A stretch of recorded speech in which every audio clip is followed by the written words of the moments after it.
తాడిపత్రిలో జరిగిన సంఘటన చూస్తే నిజంగా ఆశ్చర్యం కలిగించిందని ఎమ్మెల్సీ లేలా అప్పిరెడ్డి అన్నారు. పోలీసులే సీసీ కెమెరాలు పగలగొట్టి ఎమ్మెల్యే పెద్దారెడ్డి ఇంట్లో బీభత్సం సృష్టించారని, టీడీపీ గుండాలు కవ్వింపు చర్యలకు పాల్పడుతున్నా మా వైఎస్ఆర్సీపీ శ్రేణులందరూ సంయమనం పాటిస్తున్నారని తెలిపారు. తాడిపత్రిలో జరిగినటువంటి సంఘటన చూస్తే నిజంగా ఆశ్చర్యం కలుగుతా ఉంది. ఎవరైనా కూడా సీసీ కెమెరాలు ఎందుకు పెట్టుకుంటారు?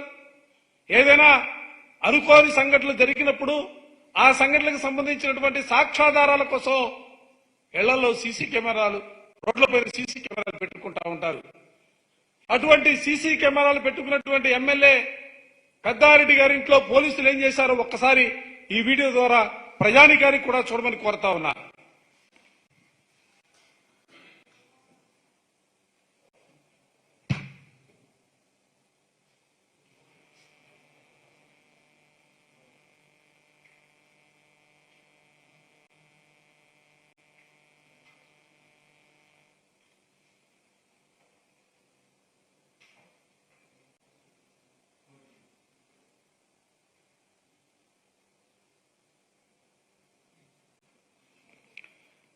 సాక్షాత్తు శాసనసభ్యుడిగా ఉన్నటువంటి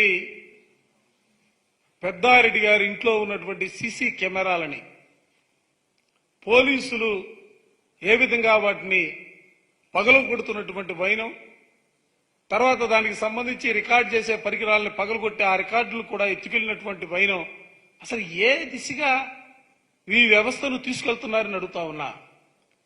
నరసరావుపేట ప్రాంతంలో, నరసరావుపేటలో సీనియర్ శాసనసభ్యుడిగా ఉన్నటువంటి గోపిరెడ్డి శ్రీనివాసరెడ్డి గారి ఇంటిపైన పట్టపగలే దాడి చేసి శ్రీనివాసరెడ్డి గారి మామగారిని గాయపరిచి అక్కడ కూడా విధ్వంసం సృష్టించినటువంటి వైనం శ్రీనివాసరెడ్డి గారి ఇంటిపైన. ఆ వైనాన్ని కూడా చూడొచ్చు. తెలుగుదేశానికి సంబంధించినటువంటి వందలాది మంది కార్యకర్తలను వెంట పెట్టుకుని అక్కడ పోటీ చేస్తున్నటువంటి అభ్యర్థి ఏ విధమైనటువంటి దాడులకి పాల్పడ్డాడో దీనిలో కనపడతా ఉంది. శ్రీనివాసరెడ్డి గారి హాస్పిటల్ అది, వాళ్ళ మామగారికి దెబ్బలు తగిలాయి.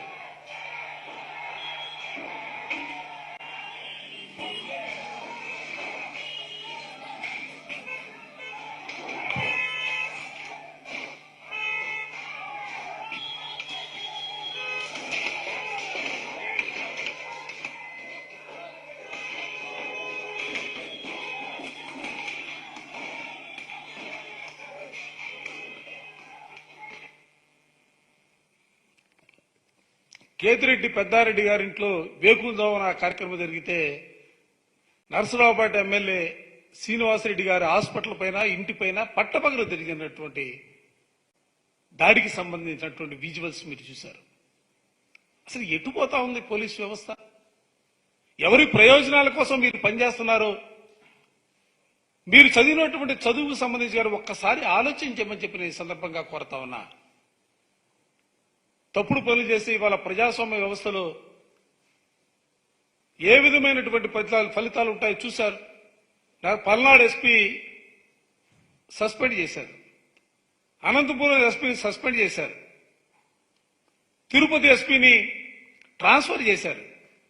అసలు ఇది ఒక ఎన్నికల్లో జరిగినటువంటి సంఘటనలకు సంబంధించి అధికారులు సస్పెండ్ చేయటం, ట్రాన్స్ఫర్ చేయటం అనేది సిగ్గుగా అనిపించట్లేదా? కేంద్రం నుంచి వచ్చాడు Deepak Mishra, police observer, retired IPS officer. ఆయన కనుసన్నల్లో మొత్తం ఇదంతా కూడా ఆయన కనుసన్నల్లోనే మొత్తం జరిగినటువంటి పరిస్థితులు కూడా నిన్ననే ఎన్నికల కమిషన్ గారికి, గవర్నర్ గారికి అందరికీ కూడా మెమోరియల్ కూడా ఇవ్వడం జరిగింది. ఇవాళ వైఎస్ఆర్ కాంగ్రెస్ పార్టీ కోరుకుంటుంది కానీ ఈ రాష్ట్రంలో ఒక ప్రశాంతమైనటువంటి వాతావరణం ఉండాలని మా ముఖ్యమంత్రి జగన్మోహన్ రెడ్డి గారు ఆశపడతా ఉన్నాడు.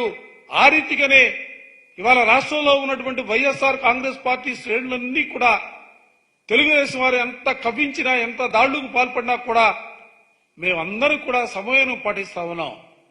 మా సమయాన్ని కూడా మీరు అస్మత్తుగా దయచేసి భావించొద్దని కూడా పార్టీ వేదిక నుంచే తెలుగుదేశం శ్రేణులు అందరినీ కూడా హెచ్చరిస్తా ఉన్నాం.